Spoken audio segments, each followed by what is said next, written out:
Story 1. There are places on this planet that feel like they've soaked up time itself, like the air is heavy with old memories that never really fade. The installation where I work is one of those places.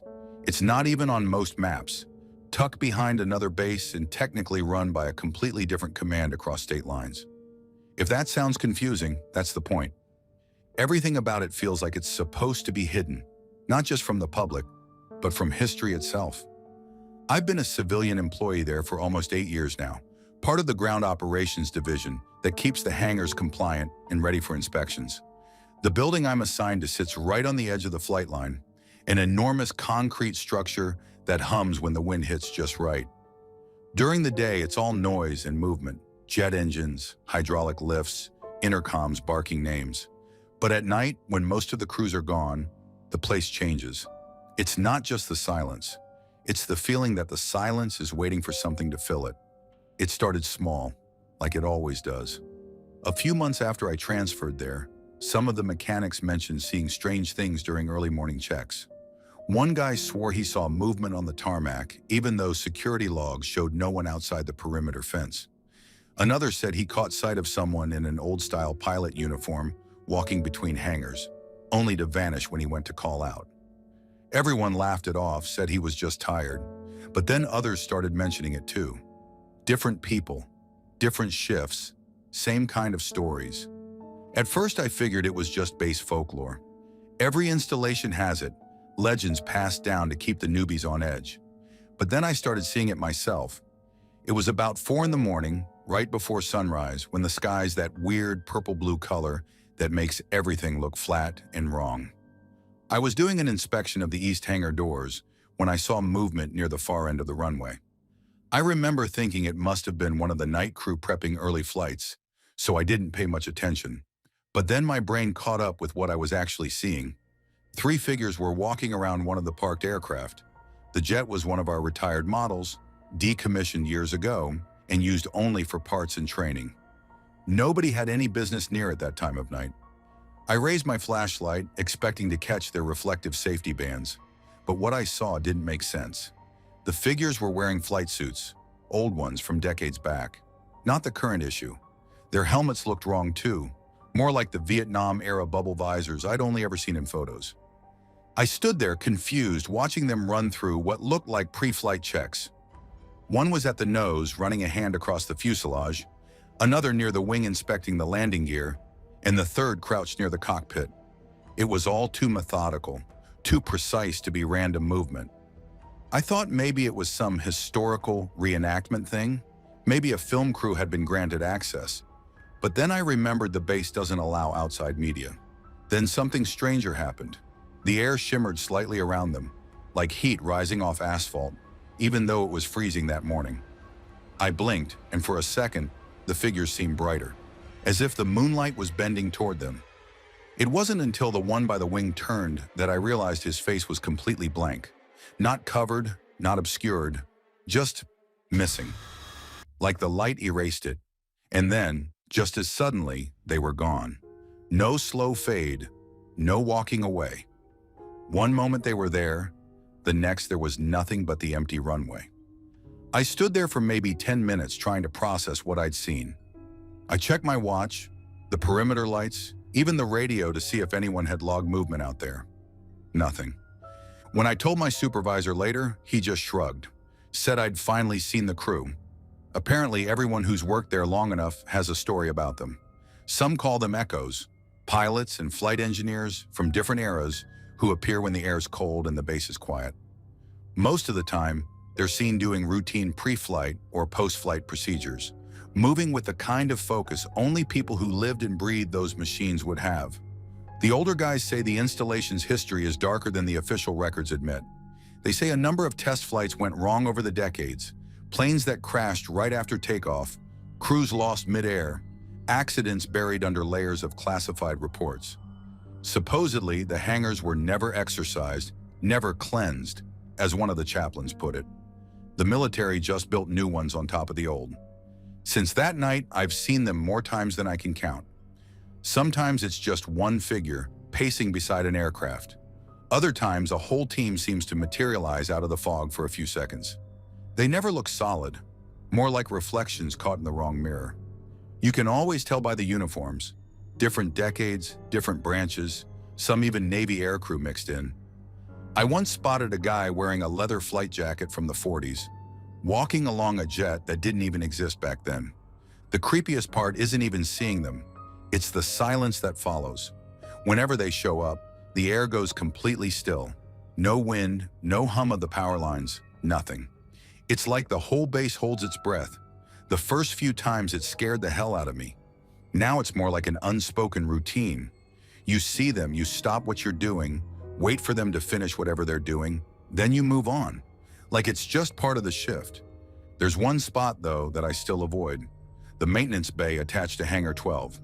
The story goes that during the Cold War, a plane went down just short of the runway, killing the entire crew on board. Parts of the wreckage were brought back and stored in that bay before the investigation wrapped up. They say you can still smell burnt fuel in there some mornings, even though every surface was scrubbed decades ago. I've gone in twice before dawn, and both times I felt it. That sensation of being watched by something that isn't supposed to be there. Once I swear I heard faint tapping on the metal of a fuel tank, like someone running gloved fingers across it. A lot of the maintainers have their own stories. Tools go missing and show up neatly arranged where nobody remembers leaving them. Headsets crackle with faint chatter in old call signs that haven't been used in 40 years.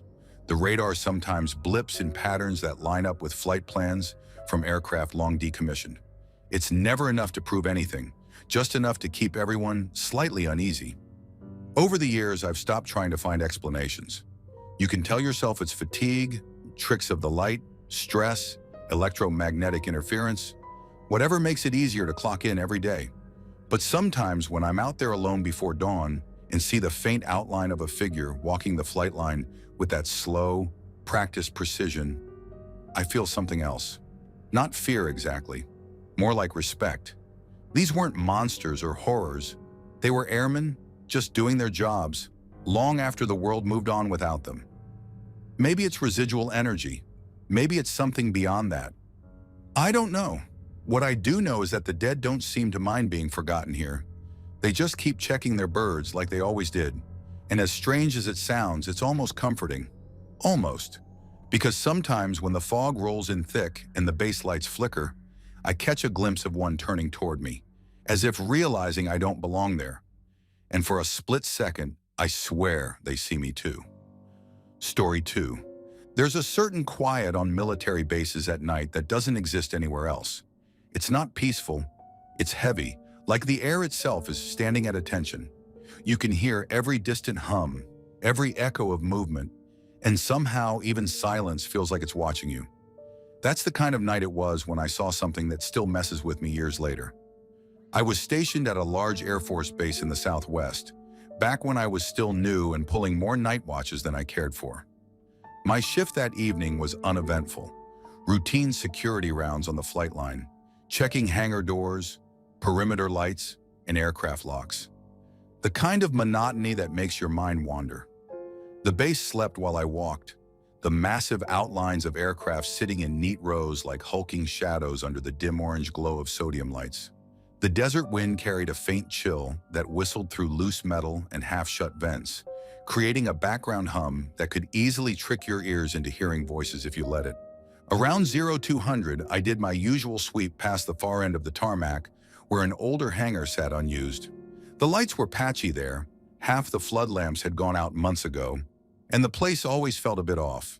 Not haunted exactly, just forgotten. You could tell it hadn't seen much life in years. My flashlight beam caught on the faint shimmer of something metallic moving in the distance. At first, I figured it was another airman doing post-flight checks. It wasn't uncommon for maintenance crews to come and go at odd hours. But as I got closer, I realized the figure walking toward me was wearing full flight gear, a pilot suit, helmet under one arm, like he'd just stepped off a sortie. He moved steadily, not in a rush, just walking down the taxiway like he knew exactly where he was going. I called out, asking if everything was all right and if he needed an escort. My voice sounded small against the open air, and the way he turned his head made the hair on my neck rise. It wasn't fast or startled, just slow, deliberate, like he was processing what I said a few seconds too late. When I got within a few yards, I noticed details that didn't make sense. The suit looked outdated, not the newer flight gear we used. It was darker, more worn, with faded patches. His name tag was scuffed, but I could just barely make out the letters. He seemed calm, polite even, and said something about looking for the maintenance crew assigned to one of the squadrons. His tone was flat but not robotic, like someone who was tired or distracted. I gave him directions without thinking much of it, even pointed toward the active hangars where night crews usually worked. He nodded once and started walking that way. I made a mental note to radio in that a pilot was out late, maybe coming back from a test flight or something, but as soon as I turned to grab my radio, the air behind me went dead silent. No footsteps, no movement. I swung my flashlight back across the tarmac, and he was gone. Completely. There was nowhere he could have gone that fast. The hangars were still a good 100 yards away, and the open space between us was flat and bare. For a few seconds, I just stood there, the beam of my flashlight shaking slightly as I tried to spot any sign of him. I even checked behind a parked service truck, thinking maybe he ducked out of view. Nothing. The air felt colder suddenly, and not just from the wind. It was the kind of cold that seems to come from inside your own skin. I keyed the radio and asked if any maintenance or flight crews were scheduled for late-night operations. The reply came back quick. Negative. Everything had been wrapped hours ago. I told myself maybe it was a test, some kind of weird readiness drill, or that I'd mistaken an old piece of equipment for a person in the dark. That would have been the easiest explanation. But when I got back to the main office at the end of my shift, I still couldn't shake it. I pulled up the duty roster and looked for any pilots assigned to the tail number he'd mentioned when I'd spoken to him. The name on the tag stuck in my mind clearly enough that I typed it into the database. What came up made my stomach drop. The pilot had been real, but he wasn't supposed to be.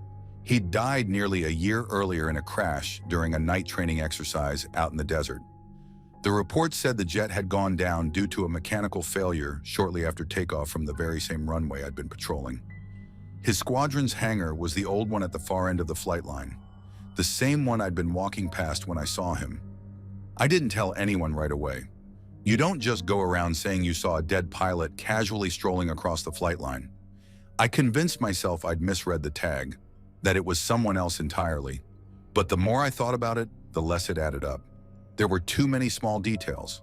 The way he'd carried himself, the calm tone, the direction he'd gone.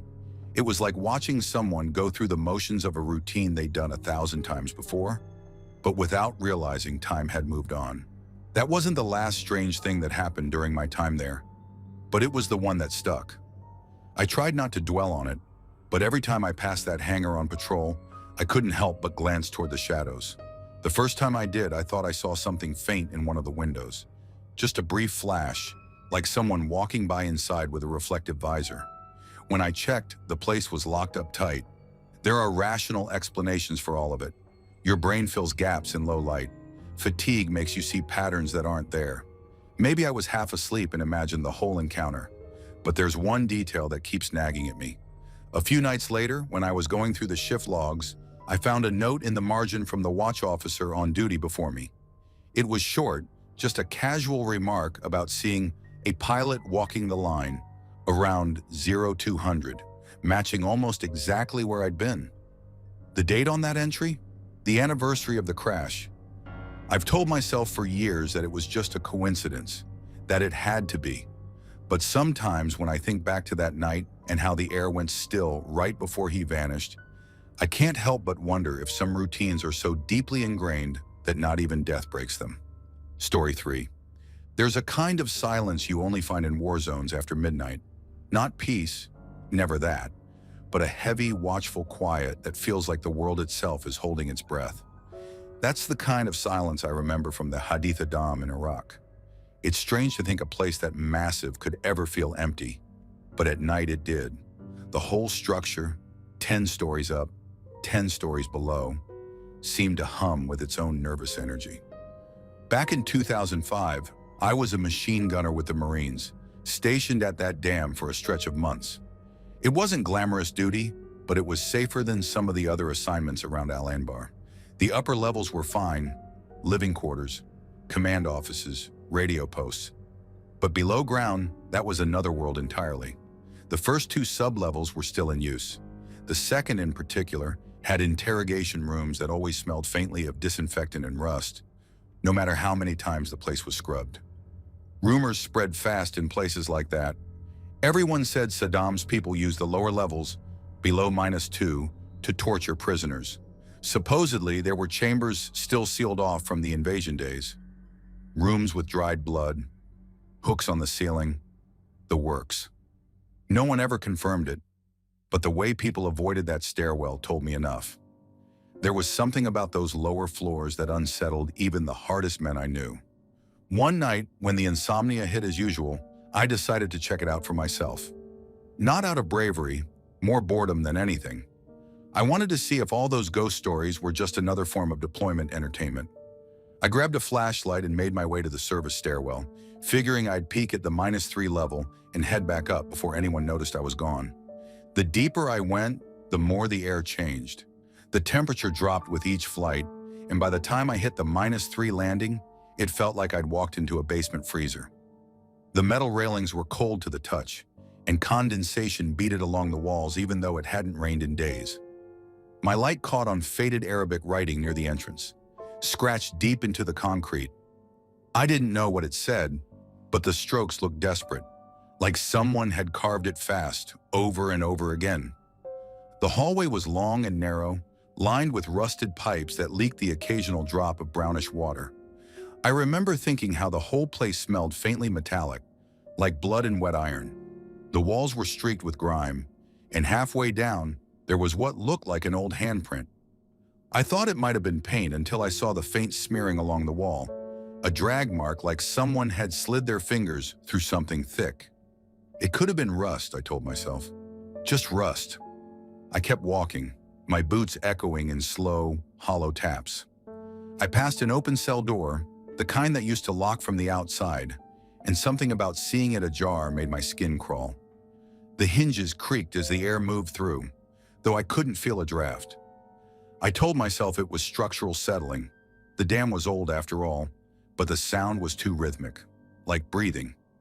At the far end of the corridor, a maintenance ladder led up into a small chamber with a broken vent cover. I climbed it to get a better view, figuring I'd smoke a quick cigarette before heading back. From that vantage point, I could see most of the hallway below, dimly illuminated by my flashlight, which I'd propped against the wall. For a few minutes, nothing happened. Just the sound of the dam's distant machinery above and the soft drip of water from somewhere unseen. Then came the cough. It was quiet, but sharp, close enough that I could tell it wasn't an echo. It wasn't me. My heart kicked. I thought maybe one of the night guards had followed me down, trying to catch me where I shouldn't be.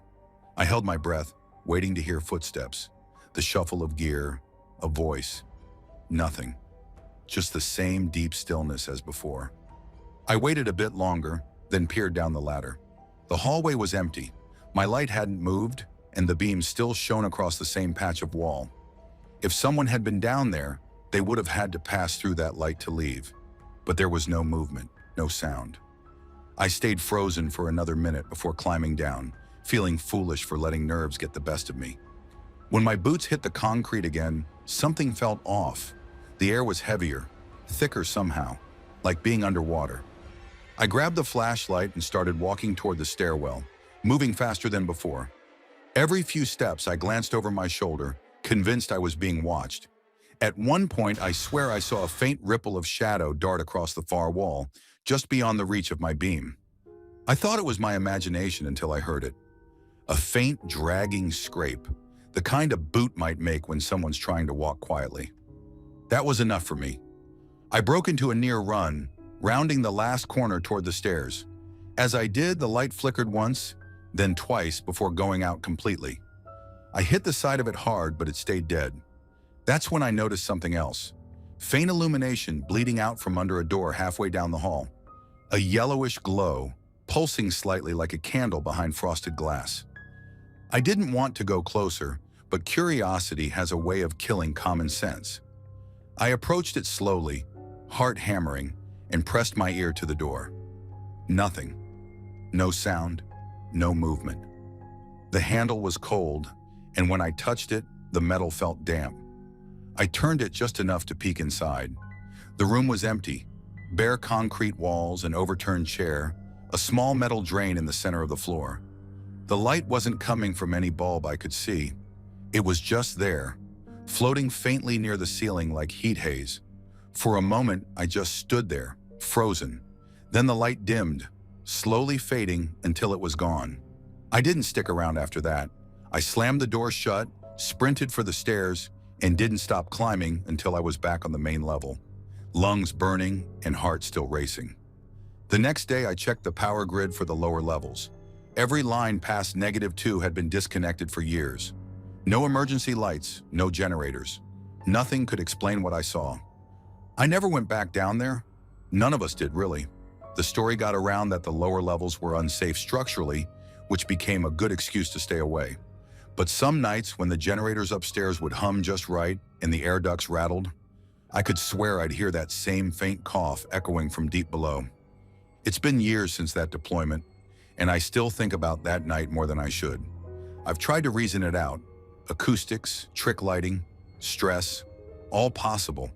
But the one thing I can't explain is how the air felt in that moment. It wasn't just fear, it was pressure, like the whole place was aware of me being there and wanted me gone. I used to think the scariest thing about Iraq would be the gunfire or the IEDs. Turns out it was the quiet that really got me. Story 4. Some nights feel heavier than others, like the air itself remembers things you'd rather forget. That's how it was on my last overnight watch in the Navy. The hangar was a massive, echoing shell of steel and concrete, so big that your footsteps never really stopped following you. I'd stood that same watch dozens of times before, walking the same routes, checking the same doors, logging the same quiet hours. But that night, right before I discharged, something about the place felt different. It was around 3 a.m., the kind of hour when your thoughts get fuzzy and the world feels half asleep. The hangar was supposed to be empty. No aircraft scheduled for maintenance, no personnel, no reason for anyone to be around. Just me, a flashlight, and the low hum of the sodium lights outside bleeding through the cracks in the doors. The quiet was complete. No machines, no chatter, not even the usual creak of the metal roof shifting with the wind. I was finishing my second round when I heard it. At first it was faint, almost like the clink of a dropped wrench. Then it came again, metal tapping against metal, followed by a low murmur that sounded like people talking in another room. I stopped walking, thinking maybe someone was still working late. But that didn't make sense. The shop lights were off, and the duty log said the last shift cleared out before midnight. I stood there listening. The sounds got clearer. Movement, scraping, like someone dragging a toolbox across the floor. Then a laugh. Just one, short and muffled. That one got to me. The kind of laugh that doesn't belong in an empty building. I tried to convince myself it was a radio left on somewhere, or maybe the ventilation system echoing noises from outside. But the base was quiet. Even the tarmac beyond the hangar was dark and still. So I went to check. It was my job, after all. The workshop where the noise was coming from sat at the far end of the hangar, behind a row of locked tool cages and benches. I'd always hated that section. It felt colder, even when the heaters were running. The walls there still had faded outlines where old safety posters used to hang, and every sound bounced around too long, like the building didn't know how to be quiet. I reached the door, pressed my ear against it, and listened. Clear as day, I heard the clatter of tools and a man's voice saying something low, followed by what sounded like another person answering. It was casual, like a couple of guys joking around while they worked. I jiggled the handle, locked. I unlocked it with my key card, pushed it open, and flipped on the lights. Nothing. The room was completely empty. Workbenches spotless, tools locked up, not a soul in sight. The air smelled like oil and metal, same as always, but there was no movement, no sound. Just the hum of the overhead lights. I walked through every corner, checked behind the equipment racks, even peeked under the benches like an idiot. Still nothing. I stood there for a minute, heart pounding harder than I wanted to admit. The sounds had been too real. I wasn't tired enough to be hearing things, and the way the voices overlapped. It felt live, not recorded. I shut off the lights and backed out, trying to shake it off. When I got back to my post near the main entrance, I radioed in that all was clear. I didn't mention the noise. No one wants to be the guy who reports ghosts on his last day. I sat there in the chair, watching the red light on the security console blink lazily, trying to convince myself it was just acoustics. Old hangars play tricks with sound. That's what everyone says. An hour later, the noises started again. This time they were louder, more distinct. It wasn't random clattering anymore. It sounded like someone was working. Tools shifting, drawers opening, the faint hiss of a pneumatic line, and then a metallic slam, like a panel being dropped. I stared at the door to that same shop, half expecting someone to come walking out any second. My skin prickled. Every instinct told me to ignore it, stay put, and just make it through the rest of the watch. But duty won out over fear. I grabbed my flashlight again and headed back. The corridor leading to the shop felt colder now. My boots scuffed quietly against the concrete, echoing in that weird way where it feels like someone else is walking right behind you. Halfway there, I caught a faint smell, like hot metal. The kind of smell you get when a motor's been running for hours. But everything down there had been powered off for days. When I reached the door, the sound stopped. Dead silence. I opened it, flipped the lights again, and just stood there, waiting. Nothing. The air felt still, heavy, like the kind of stillness that comes right after a loud noise. I checked the benches again. One of the socket wrenches was sitting out this time, resting on a rag near the center of the table. I knew it hadn't been there before. I'd looked. Every tool was accounted for earlier. Now one sat out, clean, perfectly placed like someone had just set it down mid-job. I picked it up, turned it over, and felt how warm it was. Not hot, but warm enough that it couldn't have just been sitting there in the cold hangar air. My hands started shaking a little, and I remember thinking, there's no way. Maybe someone came in after me. Maybe they were pulling a prank. That's what I wanted to believe. I checked every lock on the doors, every window latch, even the maintenance access panels. All secure. No one could have come in or out without me knowing. That's when the lights flickered, just once, but enough to make the shadows jump. I don't really remember walking out after that. I just remember being back at my desk, breathing hard, gripping the flashlight like a weapon. The next couple of hours passed slow. I didn't move from that spot again until the sun started creeping through the hangar doors. When the day shift came in, I handed off the watch like nothing happened. I didn't mention the noises or the wrench or how the air in that section still felt wrong. Before I turned in my badge that afternoon, I walked by that shop one last time. The door was propped open, sunlight spilling across the floor. For a second, it looked perfectly normal. Benches, lockers, tools, all in their places. Then I saw it. The same wrench, sitting in the same spot as before, just slightly turned, as if someone had picked it up again and set it back down. I left it there. Didn't touch a thing. People like to say military bases are haunted because of all the history soaked into the walls. Maybe that's true. Or maybe buildings just hold on to sounds, replaying them like echoes that never die out. I don't know. All I know is that on my last night in uniform, in that cold metal hangar, I wasn't as alone as I thought. Story 5. War has a strange way of bending time. Some nights feel like they last for weeks, and others vanish before you even realize you slept. I used to think the desert at night was peaceful, a kind of quiet that made the rest of the world fade away. But after what happened in Iraq, I don't think of silence the same way anymore. We were stationed near the flight line on a base that felt half alive. The constant thrum of aircraft, the smell of jet fuel, and sand that seemed to find its way into every pore of your body. It was one of those nights when the air was so dry it almost hurt to breathe.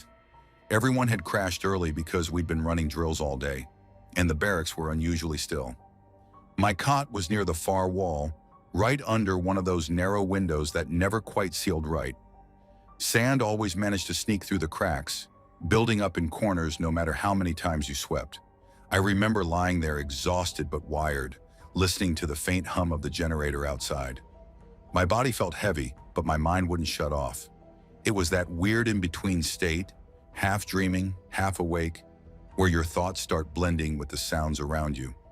At some point, I must have drifted off, because the next thing I remember was the feeling of something pressing against my face.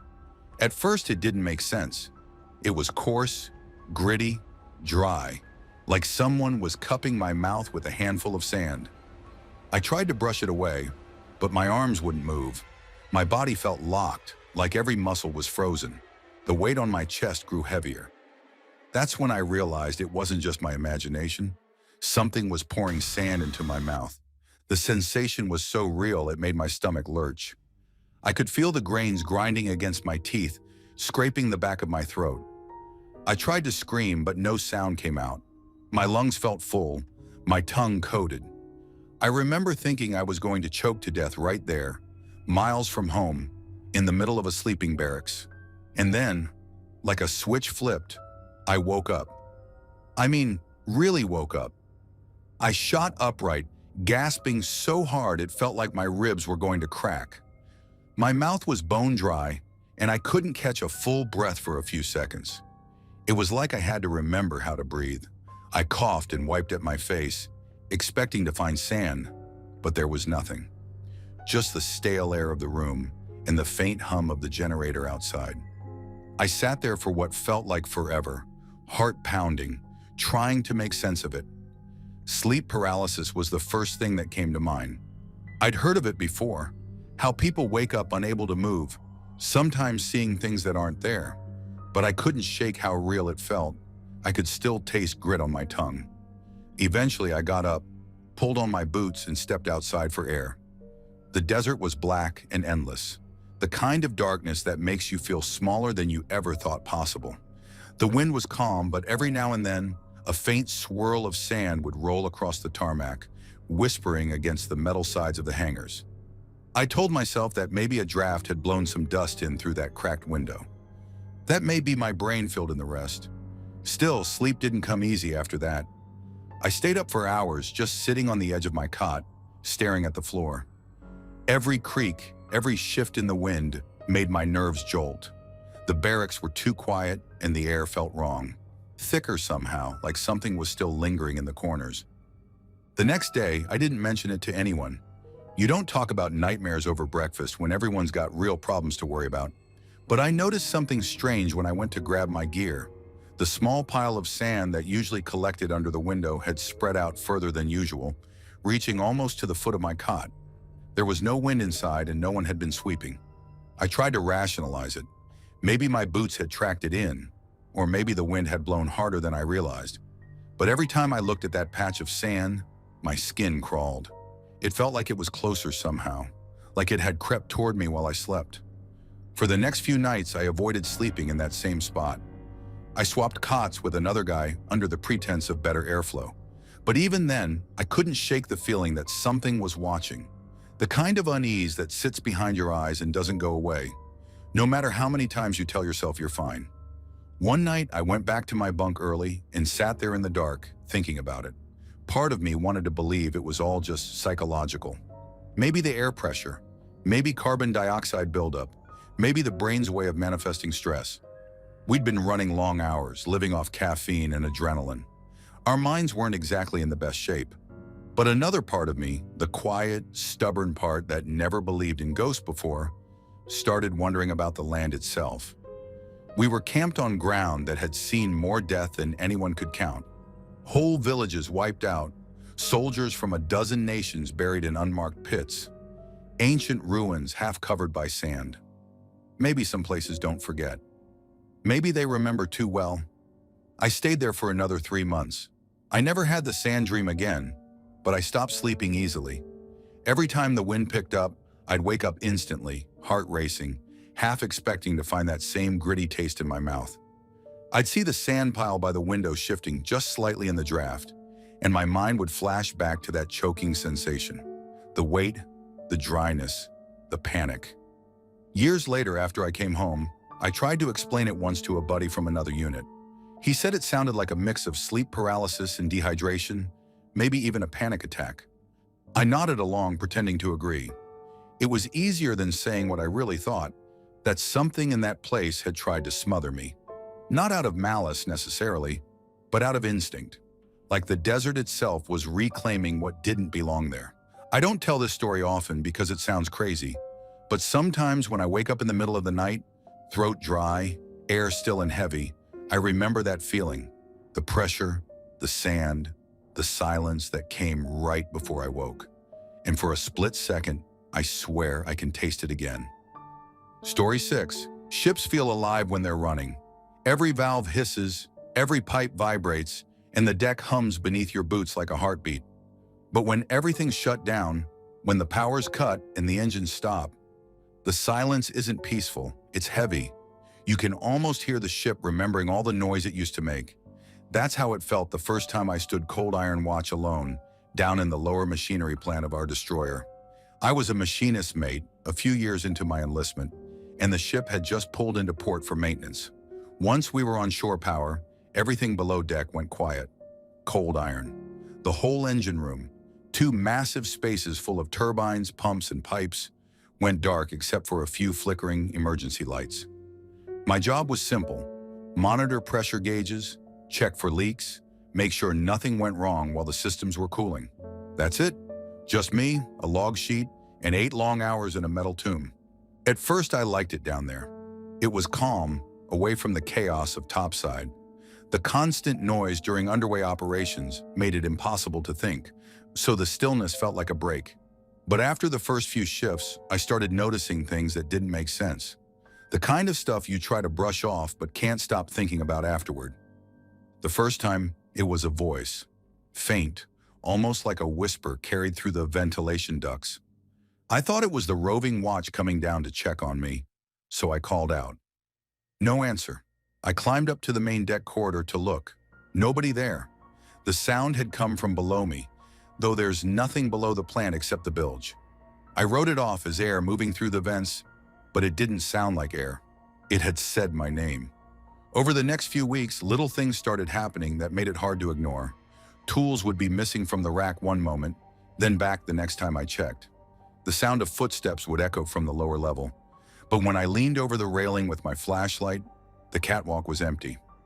One time I swore I saw a shape moving near the auxiliary pump, a dark blur that slipped between the pipes. I climbed down there, thinking maybe a rat or someone screwing around. Nothing. The worst shift I ever had was the night before Christmas Eve. Most of the crew had gone on liberty, and I volunteered for the watch so others could be with their families. The base was quiet, fog rolling off the water, the kind that clings to everything and makes the whole harbor look like a dream. Down below, the air was damp and cold. About 2 hours into the watch, I was doing my rounds with my flashlight when I heard a clang from aft. It sounded like someone dropping a wrench onto the deck. Not unusual by itself, but it came from the port side main condenser, a spot you couldn't reach without unlocking a gate. I checked my keys, walked over, and sure enough, the gate was still chained and locked. The sound came again, louder this time. My heart started racing, but training kicks in before fear does. You assume there's a real-world cause. Maybe something shifted when the temperature dropped. Maybe a tool someone left behind had fallen. I unlatched the chain and stepped inside, shining the light between the rows of piping. Everything was still. Then just as I was about to leave, I heard a faint tap, tap, tap, like knuckles rapping against steel, coming from inside one of the ducts. The sound followed me as I walked past, slow and deliberate. Tap, tap, tap, then silence. I told myself it was expansion metal cooling down. Old ships make weird noises, but when I reached the main deck of the plant, I noticed something new. One of the indicator lights on the control panel was glowing faint red. That was impossible. The system was cold iron. No power, no flow, nothing should have been active. I stood there watching it flicker, and for a second, I thought I saw movement reflected in the glass, like someone was standing just behind me. When I turned around, my flashlight hit empty air. The walkway was clear, but the sound of breathing, slow, measured, unmistakably human, was coming from somewhere close. I froze. The light trembled slightly in my hand. The air felt heavier again, like the pressure was shifting around me. The breathing stopped, replaced by the faint creak of boots on metal. It came from the lower level. I leaned over the railing, expecting to catch sight of someone, but there was nothing. just the glow of the emergency lights and the faint drip of condensation falling from the pipes. I climbed down the ladder to check the bilge, and that's when I caught the smell. Burnt metal mixed with something sour, like old steam. The same smell you get when machinery overheats. That's when I saw it. Near the base of the turbine casing, where the light barely reached, something was moving, slowly swaying side to side. For a second, I thought it was a reflection or heat distortion, but it had shape. Shoulders, arms, a human outline, faint but there. It looked like someone standing too close to a steam vent, their edges blurry from heat waves. I stood frozen. I wanted to call out, but my voice stuck in my throat. Then it started to move, just a small turn, as if it had heard me thinking. The face, if it even had one, wasn't visible. It was all shadow and shimmer, but I swear I saw the faint glint of metal across its chest, like a nameplate catching the light for a split second. Then the sound hit, a deep, hollow exhale, like steam being vented from somewhere nearby. The entire room seemed to pulse with it. I stumbled backward, hit the ladder, and climbed faster than I ever have in my life. I didn't stop until I was back near the upper hatch, lungs burning, heart pounding so loud it drowned out everything else. When I looked back down, the space was empty again. The smell was gone. The air was still. I waited near the hatch until my relief came at 4 a.m. Didn't tell him what happened, just handed over the log and got out. By the time I reached the main deck, the first bit of dawn was bleeding over the horizon. The fog had lifted, and the ship looked calm, almost peaceful again. I didn't take another cold iron watch after that. Said I was burned out, needed a break. The guys joked that I'd just gotten tired of babysitting dead engines. I laughed along, but now and then, when I think about that night, I still wonder if what I saw was just fatigue and caffeine messing with me, or something older. Ships hold on to what happens inside them. Maybe the metal remembers. Maybe it breathes in all that heat, that pressure, that pain, and sometimes exhales it back. Story 7. Some machines seem to remember things, not just wear and tear or mechanical quirks, but memories, bad ones, that settle deep into the steel. The longer you're around them, the more it feels like they're carrying something that isn't just age or rust. That's what I always thought about the M113A2 we had on post. We called it Flipper. I was stationed at a morale-dead TRADOC unit. If you've ever served in one, you know the kind. Same routines, same boredom, the kind of place where every day feels like Groundhog Day with worse food. My job wasn't glamorous. Maintenance, inspections, the usual grunt work. The motor pool was where I spent most of my hours, surrounded by old, stubborn machines that needed more patience than most people could give. Out of all of them, Flipper was the one everyone avoided. You could spot it from across the yard. It sat alone near the far fence, half covered under a tarp that never seemed to stay put. It was a patchwork of mismatched parts and dented panels, with a welded bar across the front that looked like a makeshift handle. Someone told me they'd added it after the vehicle flipped over one too many times during training exercises. Supposedly, it had a habit of rolling during maneuvers. A few trainees had died in one of those accidents years back, and after that, people started calling it Flipper. The name stuck, long after the incident was forgotten by command. When I first got assigned to the unit, I thought the stories were just ways to mess with the new guys. You know how soldiers are. Any downtime turns into ghost tales or inside jokes. But the longer I was there, the more I realized nobody was joking. People actually refused to do PMCS on it unless directly ordered. Even the mechanics kept their distance, muttering that something about it wasn't right. I was unlucky enough to draw the short straw one week and got assigned to check all vehicles in the yard, including Flipper. I didn't think much of it at first. I'd worked on worse. But when I pulled the tarp off, the smell hit me immediately. Oil and something sour, almost metallic. The engine bay was spotless, yet the oil was milky, like it had water mixed in. I drained it, replaced the filters, refilled it fresh. The next morning it was contaminated again. It didn't make sense. The seals were new, the fittings tight, no leaks, no moisture anywhere nearby. I mentioned it to maintenance, and they told me to just mark it and move on. "That thing's cursed," one of them muttered while walking away. I laughed it off, but deep down, it got under my skin. Machines don't get cursed. They break, they corrode, they wear out, but they don't hold grudges. A few days later, I had to start Flipper up for a systems check. The moment the ignition kicked in, it roared like it was angry about being woken up. The whole frame shook, louder than any other M113 I'd ever been near. The exhaust spat out black smoke thick enough to sting my eyes. I let it idle for a while, waiting for it to even out. Instead, the revs started jumping on their own, no one touching the throttle. Slow at first, then sudden bursts like it was reacting to something unseen. I reached for the kill switch, but it didn't shut down. The engine kept running, even after I cut power. The lights flickered, the gauges went dead, but the rumble just kept going. It finally sputtered out about a minute later, dying like something had strangled it from the inside. When I stepped away, I noticed something strange on the blacktop beneath it. Fresh oil drops, too dark, almost like blood when it's dried. I wiped one with a rag and froze. It wasn't slick like oil. It was tacky, sticky. The next second, it started to thin and turn back into oil right before my eyes. I tried to tell myself I was imagining things, but I know what I felt. After that, I avoided being near it at night. The motor pool was huge, big enough to park a dozen tracks side by side. But somehow, no matter where you stood, Flipper always seemed to catch your eye. Some nights I'd look out from the barracks window and swear I saw its tarp shifting like something was moving under it. Wind, probably. Or rats.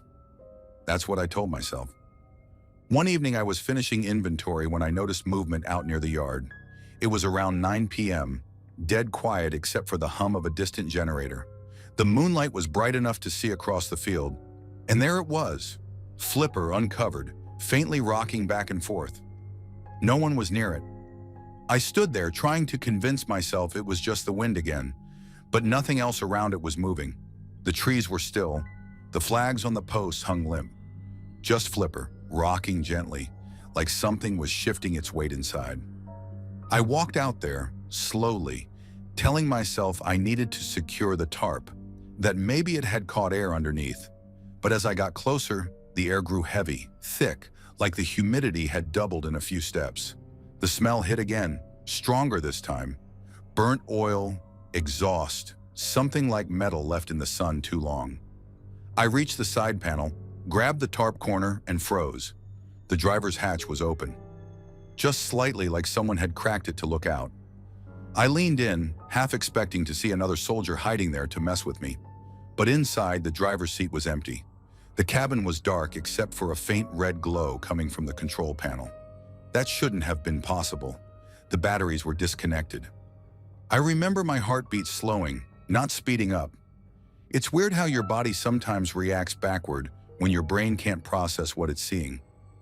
The glow pulsed once, then faded. The smell of exhaust got stronger.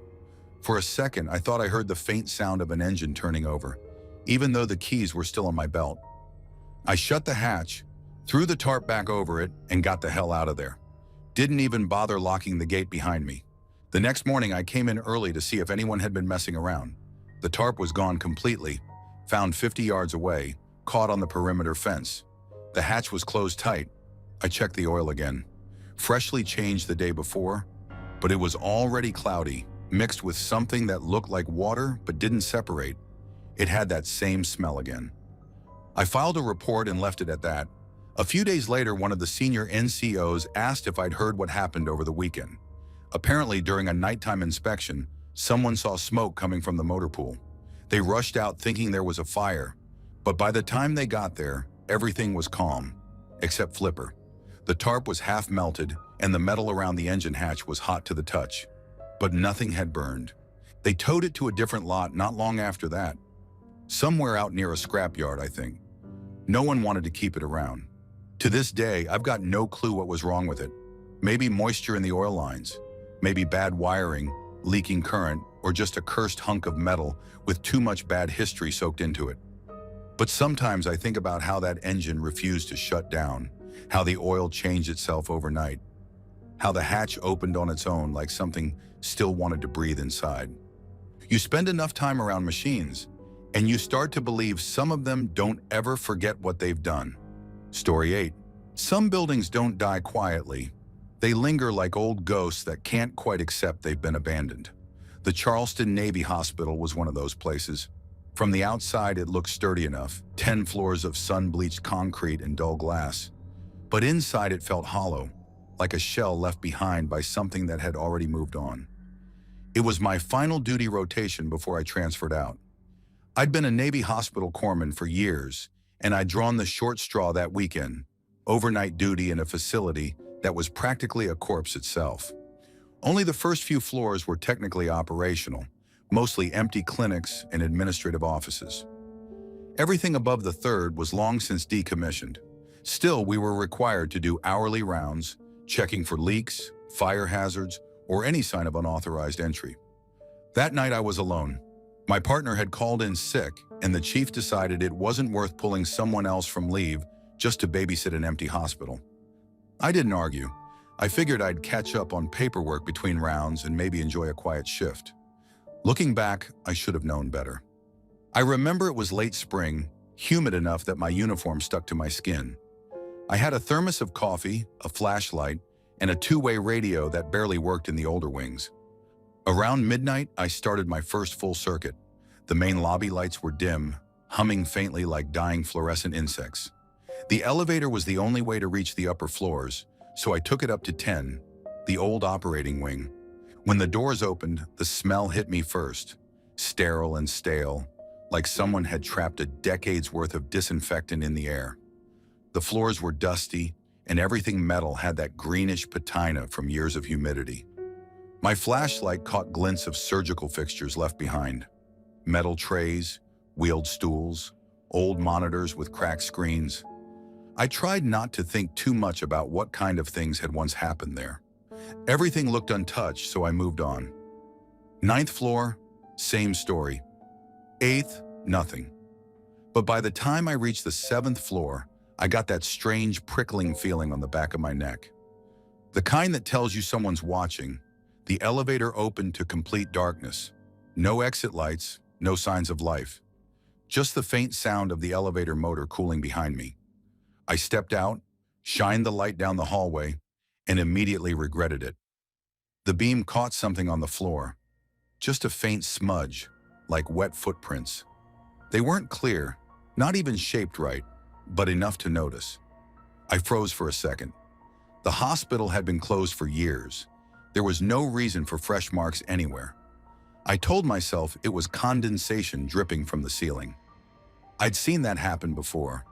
I kept moving, walking slow, the sound of my boots echoing off the walls. It was hard to tell what was real and what was just sound bouncing around. Halfway down the hall, I thought I heard a door latch click. Not loud, just a soft metal tap like someone easing a door shut. My radio crackled at that same moment, static bleeding through even though no one was transmitting. I called down to the duty office asking if anyone was there, but the line was dead, just white noise. I tried again. Nothing. I figured I'd finish the round fast and go check the base frequency downstairs. At the 6th floor, the air felt warmer, heavier. I stepped out just far enough to scan the corridor. My flashlight passed over peeling paint and old signage that still listed things like psychiatric ward and rehabilitation unit. There were still beds inside some of the rooms, rusted, stripped bare, but there. I told myself I'd just make sure no squatters had found their way in, then head back. That's when I heard the first real sound that didn't belong. A distant clang, metal hitting tile, sharp and sudden. My light jerked toward the noise, but the hall was empty.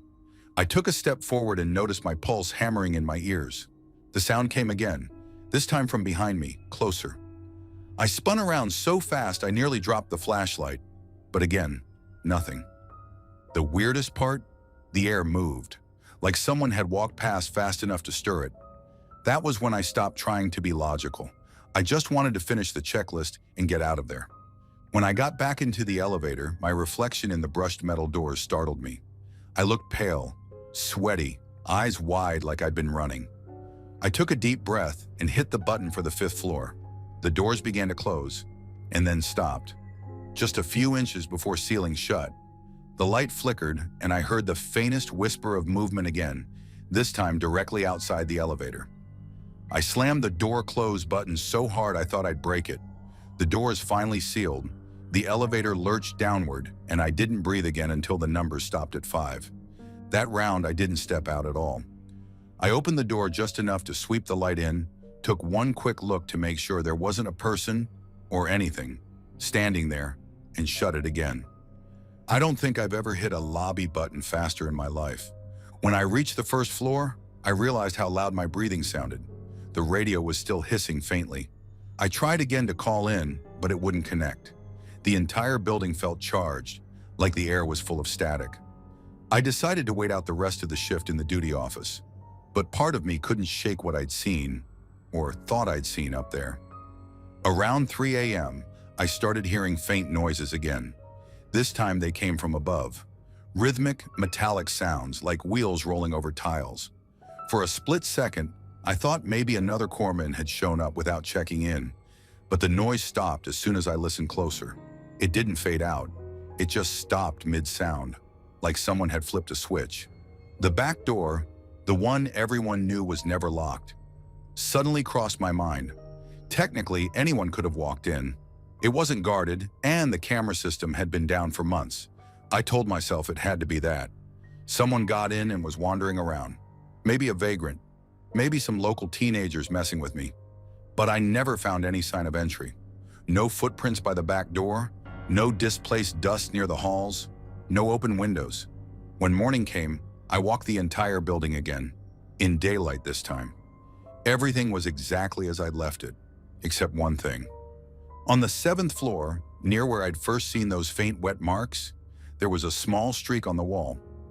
Looked like someone had dragged their fingers through dust in a single motion. 5 lines, uneven, slanting downward. Too deliberate to be random, I wiped them off with my sleeve, trying not to think about how fresh they looked. I transferred out 2 weeks later. Never went back. Every once in a while, I still get curious and look the place up online. The hospital's been abandoned completely now, fenced off and boarded up. Locals say security still hears noises at night.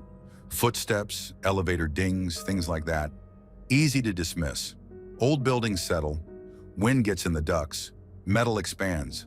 There's always a reason if you want one badly enough. Still, I know what I heard. And sometimes when I'm standing in a quiet hallway at work, I catch myself listening, half expecting to hear that same soft sound of wheels rolling across tile, somewhere just out of sight. Story 9.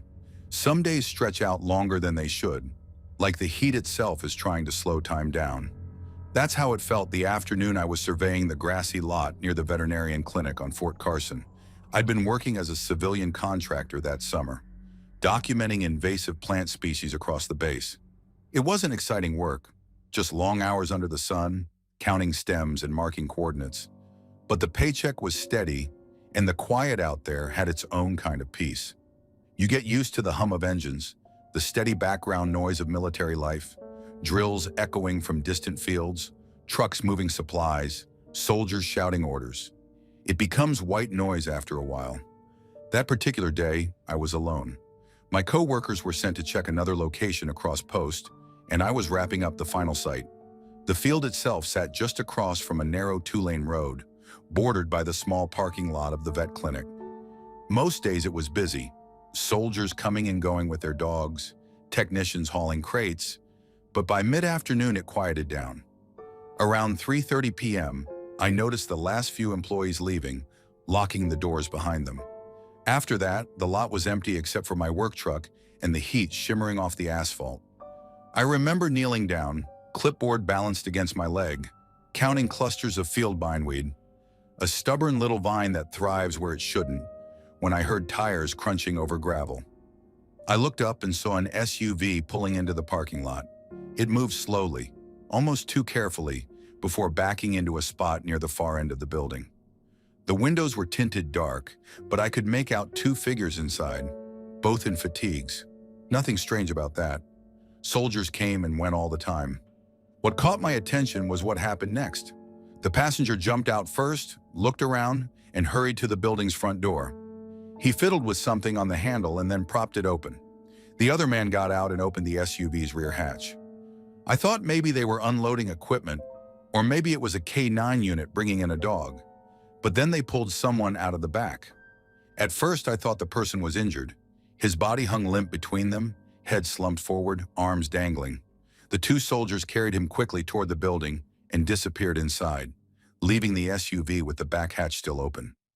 I stared for a long time, trying to piece together what I'd seen. It didn't look like a medical emergency. No urgency, no stretcher, no medics. Just quiet. I remember feeling uneasy but telling myself it was probably some kind of training exercise. Fort Carson did all kinds of drills and maybe this was one of them. Still, it didn't make sense for them to use the veterinary clinic for that. After a minute, I went back to my work, trying to shake it off, but the thought kept gnawing at me. Something about the way that third man's body moved. It didn't look like someone passed out. It looked heavier, wrong somehow. About 10 minutes later, another car rolled into the lot. A silver Toyota Prius this time. Civilian plates. A man in plain clothes stepped out, khakis, blue button-up, and walked straight to the side entrance, the same one the soldiers had used. He didn't knock or wait, just went right in. I watched the door close behind him and realized I'd been standing still, staring, for longer than I meant to. The SUV was still there, engine off, hatch wide open. I thought about walking over, maybe asking if they needed help. But something about the stillness of that parking lot stopped me. The air felt different, like all the sound had been sucked out of it. Even the cicadas had gone quiet. I couldn't explain why, but I suddenly felt exposed, like standing there made me part of something I wasn't supposed to see. After a few minutes, I packed up my gear and decided to head back. But before I could start the truck, movement caught my eye again. The two soldiers came back out of the building, walking side by side. Only the SUV's hatch was still open, and they weren't carrying anyone this time. I expected them to close it to get back inside the vehicle, but they didn't. They just stood there for a moment near the door, looking at nothing in particular. I couldn't make out their faces, but I swear they weren't standing naturally. Their arms hung at their sides, stiff, like they were waiting for a command. Then, as if in sync, they turned toward the SUV and slowly closed the hatch. No hurry, no coordination, just slow, deliberate movement. Then both men turned again toward the building and went back inside. The parking lot sat empty after that. I must have waited 15, maybe 20 minutes, expecting them to come back out. They never did. When I finally left, the SUV was still there. No movement, no sound. I didn't sleep well that night. The whole thing stuck with me, not in a dramatic horror movie way, but in that quiet, unnerving way where your brain keeps replaying something you can't explain. I even thought about reporting it, but what would I say? On a military base, there are probably a dozen mundane explanations for that. Maybe it was medical training, or a classified op, or something as simple as moving a mannequin. That's what I told myself. But the next day, I drove past that same clinic on my way to another site. The SUV was gone. Nothing unusual, except when I looked closer, I noticed something strange near the side door. Muddy boot prints leading from the parking lot to the entrance. Only 3 sets.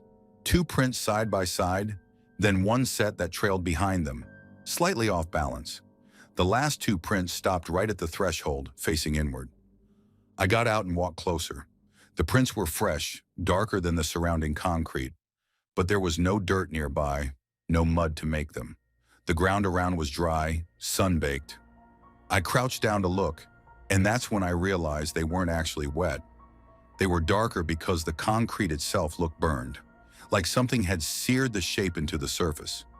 I backed away fast, suddenly aware of how quiet it was again. The base is rarely silent, but that patch of road had no cars, no wind, not even the faint buzz of insects, just dead air. I left without taking another look. A few days later, curiosity got the better of me, and I mentioned it to one of the MPs at the checkpoint.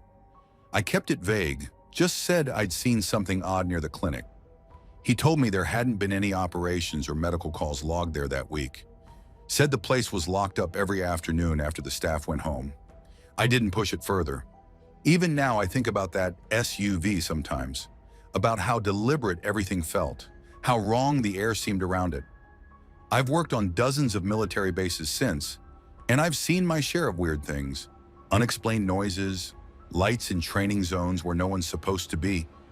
But nothing ever got under my skin like that day at Fort Carson. Because for all the rational explanations I tried to come up with, there's one detail I can't shake. When those two soldiers carried the third man inside, I swear I never saw his arms move. Not once. Not even when his head lolled to the side, catching the light. It was the angle of his face that still keeps me wondering. His eyes looked open.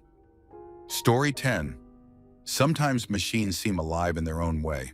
When you've been around aircraft long enough, you start to notice that each one breathes differently.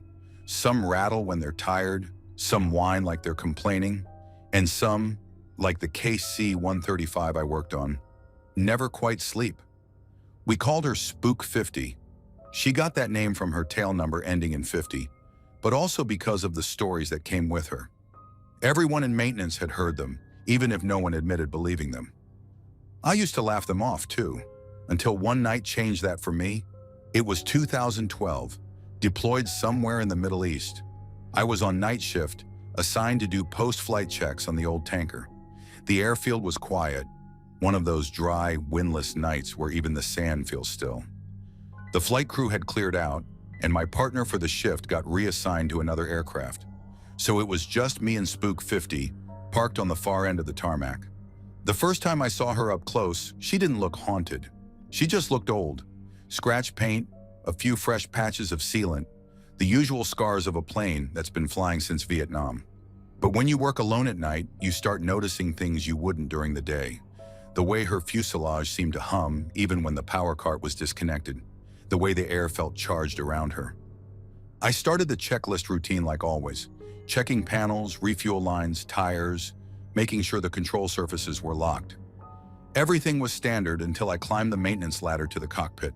The moonlight was bright enough that I didn't need a flashlight at first. I stepped through the hatch and immediately caught a faint smell of burnt plastic and hydraulic fluid, like the residue of an electrical short. That smell didn't belong there. I flipped on my flashlight and swept the beam across the cockpit. Empty. Everything looked fine, but that smell stuck around. Now, I'd heard the story behind Spook 50 before. Back in the 70s, a crew chief was killed during flight when a small access panel above the cockpit blew off at altitude. The decompression was so violent that it pulled him upward into the gap halfway through. He didn't make it. They said his head and arm were sucked out while the rest of his body plugged the hole. It was gruesome, yeah, but it was a documented incident. After that, the panel was redesigned.